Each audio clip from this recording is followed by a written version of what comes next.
Parang panduloko sa bansa natin. Pinaiikot-ikot lang tayo. Tama na.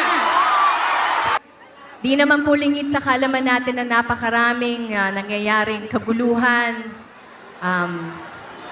kasinungalingan, panduloko ang ginagawa sa ating bansa.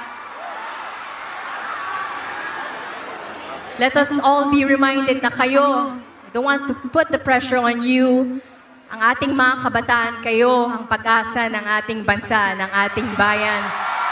One day, kayo ang magbabago ng bulok na sistema ng bansang ito. Huwag kayong mawalan ng pag-asa, huwag tayo mawalan ng pag-asa, kumapit tayo sa hope at magtiwala. Patuloy na magtiwala na balang araw, mababago din ang bulok na sistema na yan. At uunlad din ang ating mahal na bansang Pilipinas. Hindi na natin kailangan umalis ng bansa para makapaghanap ng magandang trabaho dahil nandito na lahat ng oportunidad. Patuloy natin ipagdasal ang ating bansa.